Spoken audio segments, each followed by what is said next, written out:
Hola switchheads, and welcome to my review of Autonauts, a game of building stuff to build more stuff that will build stuff to build stuff for you. With me?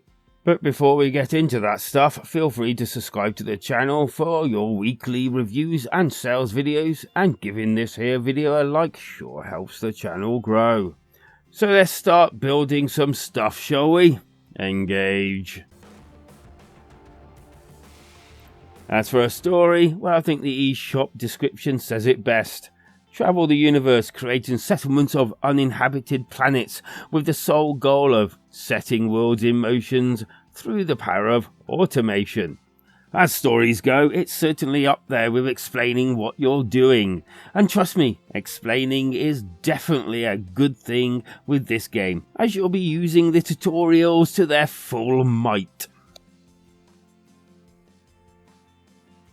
From the start of the game, you have three modes. Creative, to anyone familiar with Minecraft, just create, no limits and have fun. Free, all tech unlocked from the start. And settlements, kind of main game, limits set and civilizations to build. And this is the mode I've kind of played the most, as I think it's the reason for buying the game. And so after picking your mode, you get plonked down on a planet, and the tutorial sets about telling you how to play. And believe me, you'll have to take note of all that's on offer here. So let's start simple, shall we? Controls. Alright, you lovely people, come to see the controls. Well, you basically got left stick that moves the actual pointer, and right stick moves the actual camera. And then you got the thumbsticks to do that, and then you can zoom in and out. Got it? And this kind of works pretty okay. It's just the fact that for some reason my brain wants to work the opposite direction, as in the opposite way. So I kind of like get twisted up now and again, which is a bit weird. So what I actually end up doing is using the camera to move round up until I point it on something, and then, well, work it that way. And I find it a lot more easier. I don't know why, just does. And as an added bonus, you get to pick up things with the A and drop them with B. This also applies for like loading stuff or putting things into something to make something, if you get my meaning. And with all that fiddliness out of the way, it's time to get down to the real nitty-gritty.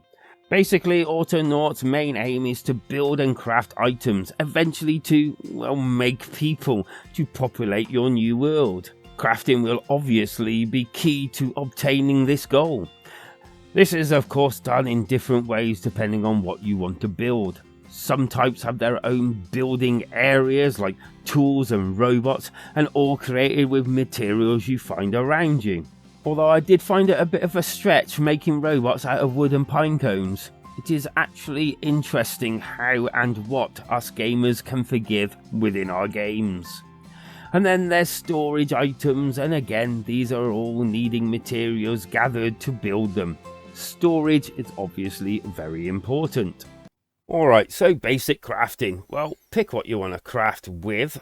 We're going to use a tool one here, but there are other ones to build other things, but they more or less work the same way. Pick what you want to build. Find what you need to build it with. Make sure my camera is not pointing in the actual direction of where I need to be showing you. Quickly grab the actual materials I need. Here, I've almost done this one now. And dump it on, build it up, and out comes an axe. There we go. Thank you very much. Alright then, did I say robots before?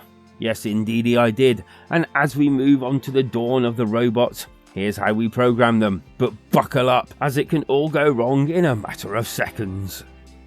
Oh boy, I'm going to try and make this as simple as I can. Build the actual robot. You know how to build things now.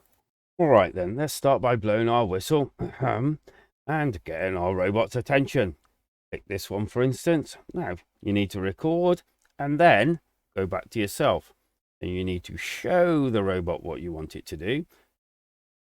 As in, chop this until I get some food. And then press the other button back.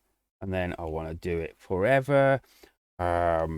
Once I've done it forever, keep this simple for you, I can then press that, come out of it, throw them the, oops, oh dear, throw them that, and it should, oh, I have done it. And then you just need another one to collect the stuff, or collect it yourself, whatever. But that's simplistic way. But there are some problems, like deleting stuff only one thing at a time. Can't block delete, that I found. If they pick up or they have the wrong item, it's a bit of a problem and a bit fiddly to stop them. Then have to go back into the program. You have to then tell them not to, no, yeah, stop everything, tell it to drop it, and then go back out of it and then give them the right thing, or if they don't need anything in their hands in the first place.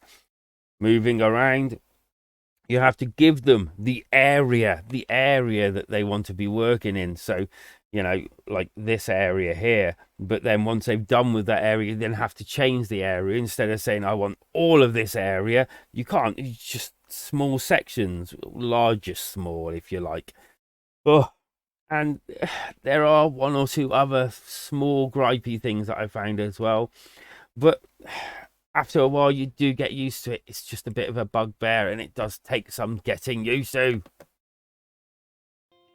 Now then, however you find the above, and obviously there are checklists to check off, and this is only stage 1 of 8, but once you get past that first stage, you are now ready to grow your own folk. Yep, you heard me, folk. And now the fun starts. Take 1 folk seed dispenser, then just make an incubator, feed it with food, and voila, we have new dwellers. And with that, now all that's left to do is build them a place to live, increase technology to the point that, well, I think you get the point and where I'm actually heading towards. Okay, so I've played for hours and feel like I've only just scratched the surface. But now I'm actually getting better at the controls, I'm starting to fall in love. Even more so collecting all the love these dwellers leave around. Okay, admittedly, that really does actually sound quite rude. Well, I'm telling you, it's the kind of love only a person and a robot can have. In fact, I think that's just made it worse, hasn't it? Moving on. Look, there's a lot of gameplay here, and I do believe you will get your money's worth for definite. And that's without the other modes included. There's even upgrades for a lot of the items when you open up the research facility and start using all that love laying around.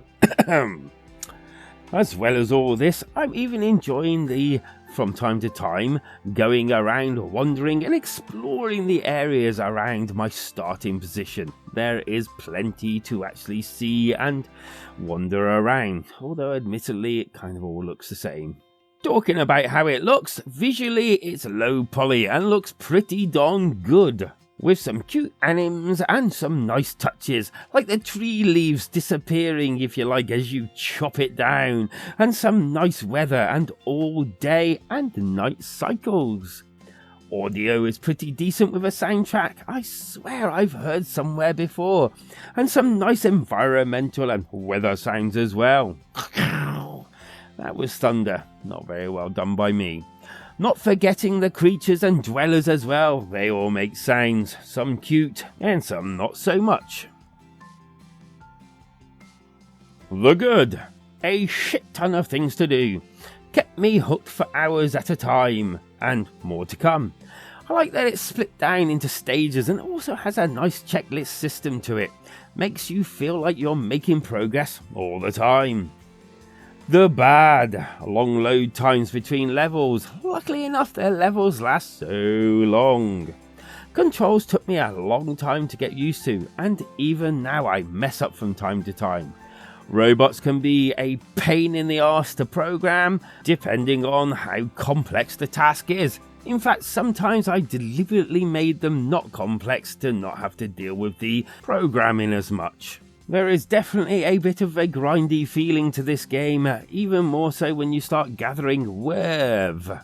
Yes, I know that's what the other robots are for, but it's kind of grindy within that as well sometimes. I think, in a way, Autonauts is a simple and effective building game that I would imagine works amazingly on a PC with a mouse, but on the Switch it's kinda let down a little bit here for me. But that's not to say that it's not got its charms and that building addiction. For me, it's still an addictive game and worth playing, even though it takes a lot of patience and time to get there. I've backed and forth on a score for this one, but I'm settling on a 4 out of 5. It's one of those that will stick with me for a while, and if not for a few control and programming problems, I'd maybe given it a higher score. And with that, and before we get to the alternative, why not subscribe to the channel for weekly reviews and sales videos, and like this here video, as it really does help the channel grow. Alternative time! Astroneer. It's another space planet builder, but with a different style to it. And although I do actually think you'll be playing Autonauts for a good while, but when you do actually need a bit of a change, you may want to check it out. Although as usual, if you have a better alternative or indeed any thoughts on Autonauts, leave them down in the comments. Don't forget, if you wish to take the conversation further, then come visit the Switchheads community Discord, where you are more than welcome to come and do, well, just that. Because life is better when we switch together.